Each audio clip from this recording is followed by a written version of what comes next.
প্রিয় শিক্ষার্থী, আজকে তোমরা বিনাশ এবং সমাবেশের দ্বিতীয় লেকচার দেখবে। আজকের লেকচারেও থাকছে গাণিতিক সমস্যার সমাধান। তোমরা ক্লাসের দিকে লক্ষ্য রাখো। তোমরা এখানে শিরোনাম দেখতে পাচ্ছ, সবগুলো ভিন্ন ভিন্ন জিনিসের বিনাশ। n সংখ্যক ভিন্ন ভিন্ন জিনিস হতে r সংখ্যক জিনিসের বিনাশ, অর্থাৎ এখানে যে কয়টি জিনিস থাকবে সবগুলো জিনিসই ভিন্ন ভিন্ন। সেখান থেকে r সংখ্যক জিনিস নিয়ে যদি আমরা বিনাশ করি সেক্ষেত্রে হবে NPR, সরাসরি সূত্রটা। আমরা একটি উদাহরণ দেখি। দেখো, এখানে বলা আছে প্রথম উদাহরণে, ইংরেজি বর্ণমালা হতে প্রত্যেকবার 5টি বর্ণ নিয়ে কতগুলি শব্দ গঠন করা যায় তা নির্ণয় করো। আমরা জানি ইংরেজি বর্ণমালার বর্ণ হচ্ছে 26টি। এই 26টি বর্ণ হতে প্রত্যেকবার যদি আমরা 5টি বর্ণ নেই, দেখো এই 26টি বর্ণ কোনো বর্ণ কিন্তু রিপিট নাই, প্রত্যেকটাই এক একটি ইউনিক বর্ণ, অর্থাৎ কোনোটার সাথে কোনোটা মিলবে না। এই জন্যই এখানে বলা হয়েছে ভিন্ন ভিন্ন জিনিসের। তাহলে 26টি ইউনিক বর্ণ আছে, তার থেকে আমরা 5টি বর্ণ নেব। তাহলে 26p5, তো ক্যালকুলেশন করলে এটা আসে। আর একটা উদাহরণ দেখো, ইকুয়েশন শব্দটির সবগুলো অক্ষর একত্রে নিয়ে কতগুলো শব্দ তৈরি করা যায়। দেখো, ইকুয়েশন যে শব্দটি আমরা দেখতেছি এখানে কিন্তু কোনো অক্ষর বা বর্ণই রিপিট নাই, অর্থাৎ কোনোটির সাথে কোনোটি মেলে না। তাহলে এখানে মোট অক্ষর আছে 8টি। এই 8টি অক্ষরের সব কয়টি অক্ষরকে নিয়ে বিনাশ হবে 8। মোট অক্ষর আছে 8, এবং যেহেতু এখানে বলেছে সব কয়টি অক্ষর একত্রে নিয়ে, এজন্য এখানেও হবে 8। তোমরা নিশ্চয়ই জানো n এর মান হচ্ছে n ফ্যাক্টোরিয়াল। সেক্ষেত্রে আমরা সরাসরি 8কে বলতে পারি 8 ফ্যাক্টোরিয়াল। 8 ফ্যাক্টোরিয়ালকে ভাঙালে এইটা আসে, এটা হচ্ছে নির্ণয় ফলাফল। আশা করছি তোমরা ভিন্ন জিনিসের উপাদানগুলো নিয়ে কিভাবে করে বিনাশ সেটা তোমরা বুঝতে পেরেছো। এইবার দেখো, শিরোনাম দেখতে পাচ্ছ, সবগুলো ভিন্ন ভিন্ন নয় এমন জিনিসের বিনাশ। আরেকটি হচ্ছে পুনরাবৃত্তি বস্তুর বিনাশ। n সংখ্যক ভিন্ন জিনিস হতে প্রতিবার r সংখ্যক জিনিস নিয়ে যদি পুনরাবৃত্তি আকারে নেওয়া হয় তাহলে এর মান হবে n এর পাওয়ার r। এটা তোমরা অঙ্ক করার সময় আরও বিস্তারিত জানবে, তবে তোমরা সূত্র হিসাবে এতটুকু জেনে রাখো। আমরা এখন এই শিরোনামে যাচ্ছি, সবগুলো ভিন্ন ভিন্ন নয় এমন জিনিসের বিনাশ। p সংখ্যক এক প্রকার। মোট তো n সংখ্যক থাকে সংখ্যা বা উপাদান, এর ভিতর p সংখ্যক আছে এক ধরনের, অর্থাৎ বারবার রিপিট করেছে এরকম কিছু আছে p সংখ্যক। আর q সংখ্যক আছে অন্য এক প্রকারের, r সংখ্যক আছে অন্য আরেক প্রকারের, বাকিগুলো আছে ভিন্ন ভিন্ন। তাহলে সেক্ষেত্রে n সংখ্যক বস্তুর বিনাশ হবে এইখানে n ফ্যাক্টোরিয়াল, অর্থাৎ মোট যে উপাদান তার ফ্যাক্টোরিয়াল, আর ভিন্ন ভিন্ন এই যে p টাইপ কতগুলো আছে, q টাইপ কতগুলো, r টাইপ কতগুলো। তোমরা এই সূত্রটিও মনে রাখো। এখন আমরা একটি উদাহরণ দেখলে আরও ক্লিয়ার হয়ে যাবে। দেখো, উদাহরণটি, ইঞ্জিনিয়ারিং শব্দটির সব কয়টি বর্ণকে কত প্রকার বিভিন্ন রকমের সাজানো যায় তা নির্ণয় করো। ইঞ্জিনিয়ারিং শব্দতে মোট বর্ণ আছে 11টি, অর্থাৎ এই n ফ্যাক্টোরিয়াল হচ্ছে 11 ফ্যাক্টোরিয়াল। এখন এই ইঞ্জিনিয়ারিং শব্দে অনেকগুলো বর্ণই তোমরা দেখতে পাচ্ছ যে রিপিট করেছে, যেমন ই আছে 3টা, এন আছে 3টি, তারপর 2টি আছে আই, 2টি জি, এবং একটি আর আছে। এইখানে কিন্তু ভিন্ন ভিন্ন জিনিস নয়। আগে তোমরা ভিন্ন ভিন্ন জিনিসের ক্ষেত্রে দেখেছো, এখানে ভিন্ন ভিন্ন নয়, অর্থাৎ এখানে রিপিট বর্ণ রয়েছে। সুতরাং বিনাশ হবে, দেখো টোটাল সংখ্যা হচ্ছে 11 ফ্যাক্টোরিয়াল।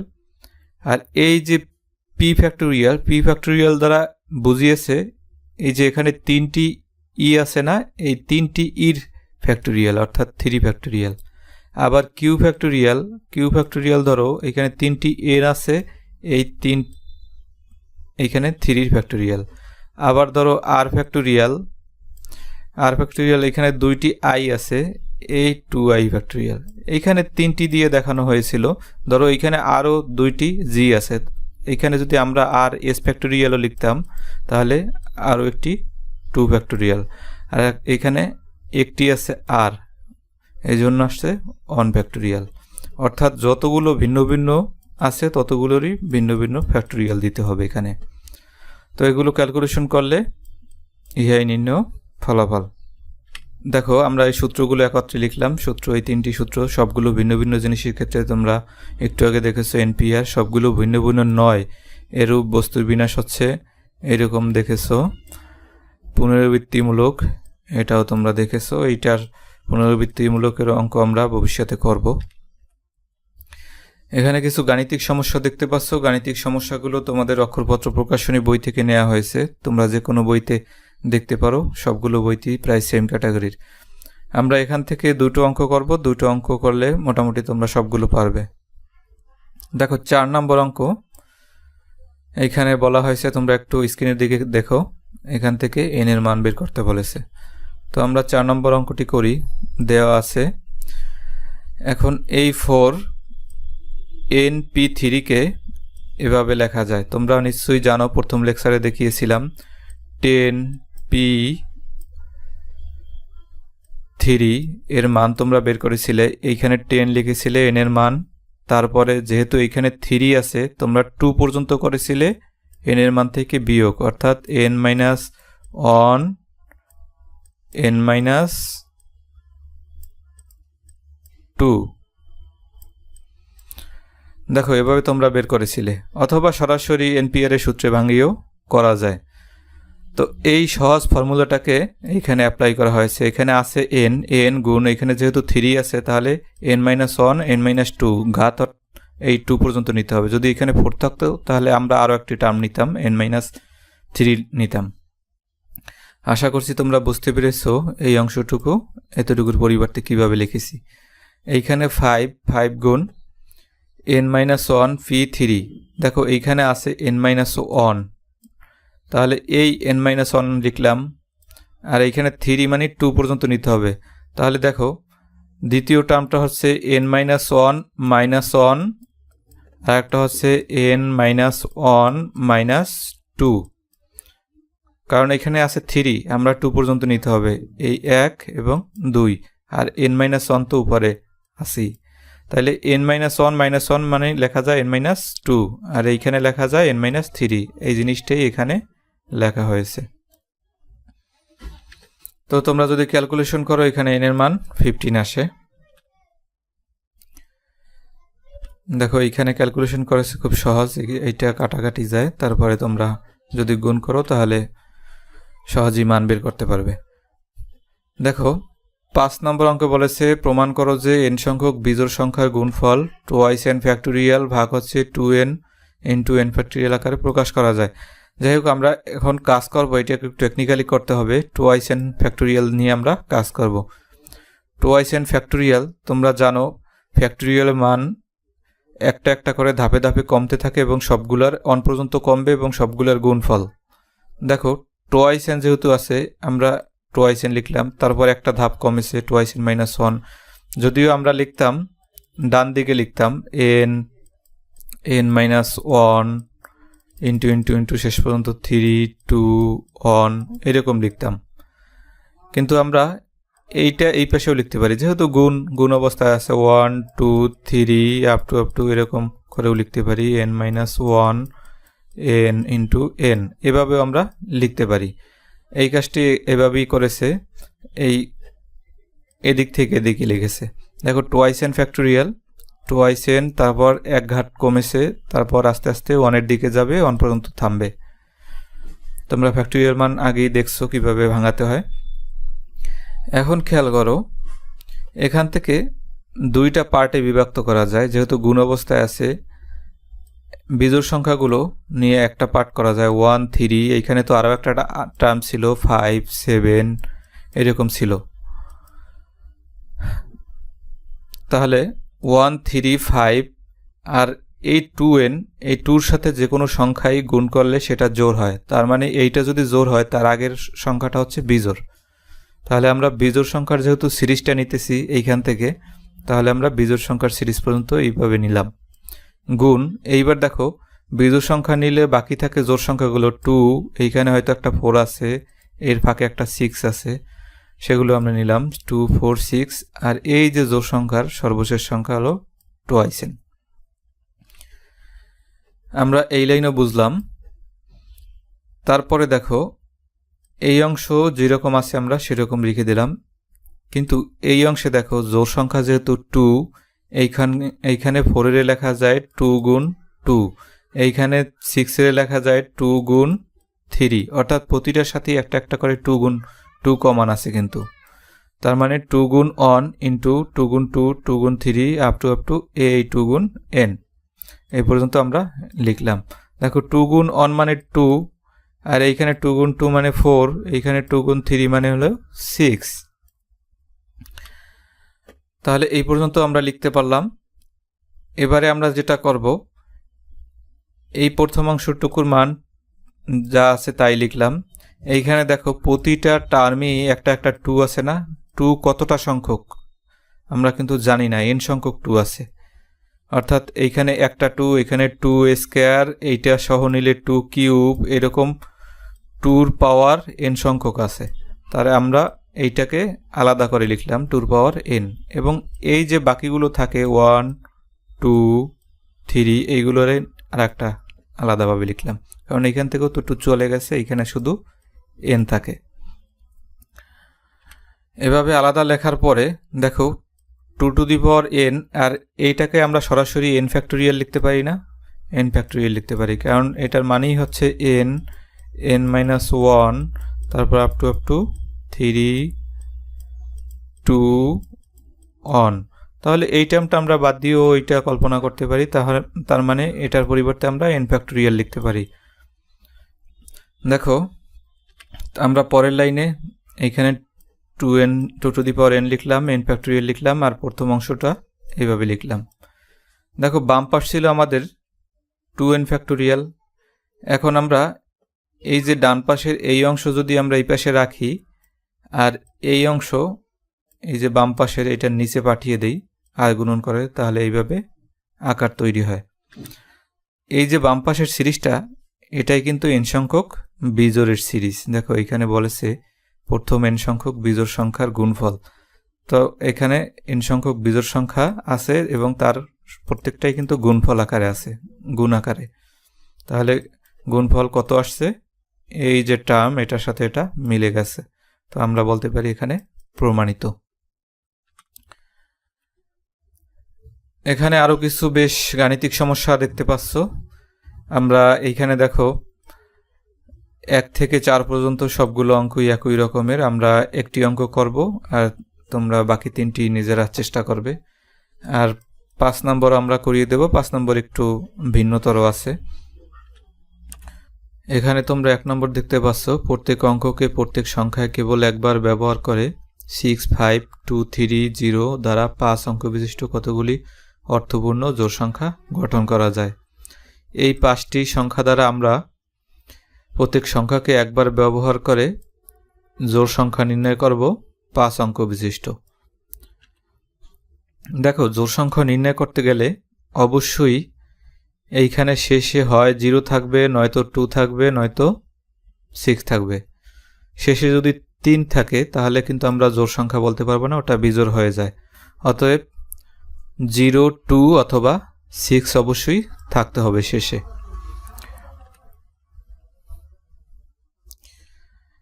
এবারে দেখো আমরা যদি শেষে 0 রাখি এবং এই যে বাকি 4টি ডিজিট আছে এইখানে একে অপরের সাথে জায়গা বদল করে একেবারে বিনাশ করি, তাহলে কতভাবে হতে পারে?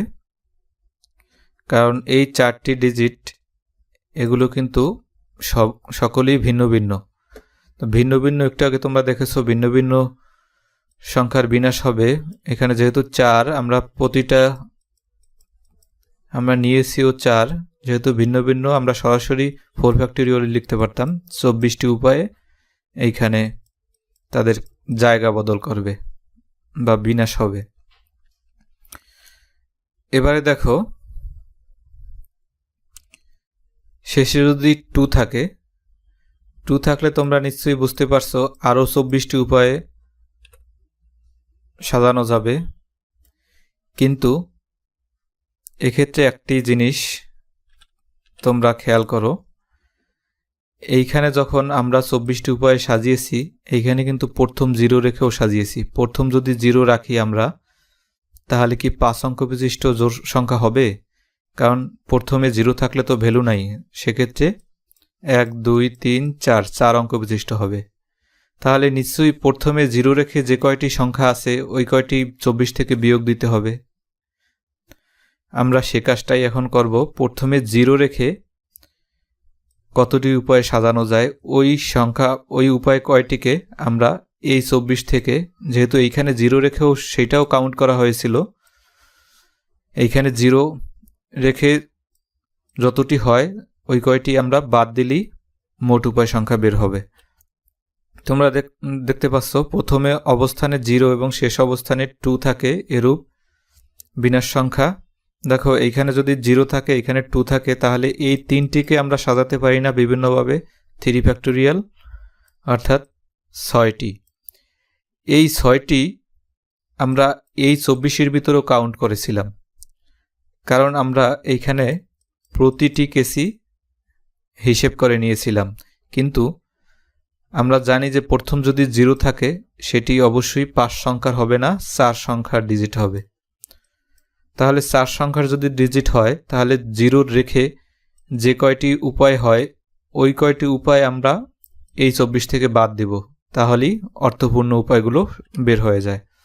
সুতরাং শেষ অবস্থানে 2 রেখে অর্থপূর্ণ 5 অঙ্ক বিশিষ্ট সংখ্যা হচ্ছে এই 24 থেকে এই 6 বিয়োগ মানে হচ্ছে 18টি। আশা করছি তোমরা বুঝতে পেরেছো। না বুঝতে পারলে আমার কাছে মেসেজ করে জানাবে। দেখো আমরা 2-র ক্ষেত্রে 2টা কেস বিবেচনা করেছিলাম। একবার সবগুলো কেস নিয়েছিলাম, একেবারে সবগুলো 0 রেখেও হিসাব করেছিলাম। পরবর্তীতে আমরা দেখলাম যে 0 যদি প্রথম থাকতো তাহলে সেগুলো অর্থপূর্ণ 5 ডিজিট হতো না, সেজন্য আমরা 0 প্রথম রেখে ওই উপায় কয়টা সংখ্যা বাদ দিয়েছিলাম। এবারে আমরা আবার 6-এর ক্ষেত্রেও হিসাব করব। 6-এর ক্ষেত্রেও আবার 18টি হবে না একই সিস্টেমে? হ্যাঁ, তোমরা বুঝতে পেরেছো। 6-এর ক্ষেত্রেও অনুরূপভাবে আমরা যদি হিসাব করি 18টি হবে, কারণ এখানে যদি আমরা 6 রাখি তাহলে এইখানে আবার 24টি আসবে। এইখানে যদি 6 এবং এইখানে 0 রাখি তাহলে আবার এখানে 6টি আসবে। এই 6টি আবার 24 থেকে বিয়োগ দিলে আবার 18টি আসবে। তার মানে আমরা 0-এর ক্ষেত্রে বের করেছি, 2-র ক্ষেত্রে বের করেছি, 6-এর ক্ষেত্রেও বের করলাম।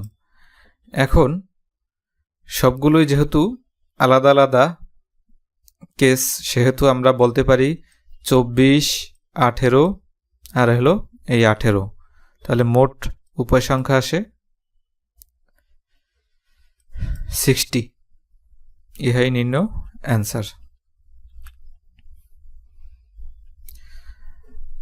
এবারে দেখো প্রত্যেক অঙ্ককে প্রত্যেক সংখ্যায় একবার মাত্র ব্যবহার করে এখানে 1 থেকে 9 পর্যন্ত অঙ্কগুলি দ্বারা যতগুলি বিভিন্ন সংখ্যা গঠন করা যায় এই শর্তটি খেয়াল করো। প্রথমে এবং শেষে জোড় অঙ্ক থাকবে। প্রথমে এবং শেষে অবশ্যই জোড় সংখ্যা থাকতে হবে। দেখো এখানে মোট সংখ্যা আছে 9টি, জোড় সংখ্যা আছে 1 2 3 4টি, অর্থাৎ আগায় মাথায় একেবারে জোড় সংখ্যা অবশ্যই রাখতে হবে। এই 4টি সংখ্যাকেই জোড় সংখ্যা দুই পাশে রাখতে হবে। তাহলে আমরা দেখো এখানে 9টি অঙ্ক আছে, যার মধ্যে বিজোড় আছে 5টি, জোড় আছে 4টি। প্রথম এবং শেষ অবস্থানে জোড় অঙ্ক স্থির রেখে বাকি 7টি, প্রথম এখানে 9টির ভিতরে যদি শেষে 2টি জোড় রাখি তাহলে 9 বিয়োগ 2 করলে 7টি থাকে মধ্যে। এই 7টিকে কতভাবে সাজানো যায় দেখো, 5040 উপায়ে। কারণ 7টি তো সব ভিন্ন ভিন্ন উপাদান, সরাসরি তোমরা ইচ্ছা করলে 7 ফ্যাক্টোরিয়ালও লিখতে পারো। এভাবে আবার যেহেতু কোনো সংখ্যায় কোনো অঙ্কই একাধিকবার ব্যবহার করা যাবে না, এখানে কিন্তু বলে দিয়েছে একবার মাত্র ব্যবহার করা যাবে। তুমি ধরো প্রথম অঙ্কটি নিলা 2, শেষ অঙ্কটি 8, এই দুটোকে আর কিন্তু দ্বিতীয়বার তুমি রিপিট করার সুযোগ পাবে না। অর্থাৎ তারপর তোমার এইখানে 4 নিতে হবে, এইখানে 6 নিতে হবে, অথবা এইখানে 6 এইখানে 4 নিতে হবে, যে কোনো একটা কেস নিতে হবে। এদের কিন্তু দ্বিতীয়বার আবার ব্যবহার করা যাবে না, সেই কথাটাই লিখেছে। যেহেতু কোনো সংখ্যায় কোনো অঙ্ক একাধিকবার ব্যবহার করা যাবে না, সুতরাং 4টি জোড় সংখ্যার থেকে প্রতিবার 2টি করে বিনাশ। এই 4টি জোড় সংখ্যা যদি একাধিকবার ব্যবহার করা যেত তাহলে 4বারই আমরা ব্যবহার করতে পারতাম বা বেশি। এখানে কিন্তু আমরা 2বার ব্যবহার করতে পারবো। অর্থাৎ একবার যদি আমরা 2 8 নেই বা এখানে 8 2 নেই, আর একবার কিন্তু হয় 6 4 নিতে হবে, নয়তো 4 6 নিতে হবে। জিনিসটা হচ্ছে এরকম, একবার যদি 2 8 নেই অথবা 8 2 নেই, আর একটা কেসে কিন্তু 4 6 অথবা 6 4 নিতে হবে। অর্থাৎ আমাদের 2টি করেই নেওয়া লাগতেছে, হয় 80 নয়তো 80। তাহলে আমরা 4টি থেকে আমরা 2টি নেব, এক্ষেত্রে বিনাশ হচ্ছে 12। এখন আগে আসছে দেখো মাঝের 7টিকে আমরা পরিবর্তন করেছি, মাঝের জোর বাদে বিজোড়গুলোকে। সেখানে আসছে 5040 আর এখানে আসছে 12। এখন টোটাল বিনাশটা কি হবে? টোটাল বিনাশটা হবে গুণ 12 গুণ হচ্ছে 5040। দেখ, পরবর্তী ক্লাসে আবার দেখা হবে। তোমরা সবাই ভালো থাকো, সুস্থ থাকো। আল্লাহ হাফেজ।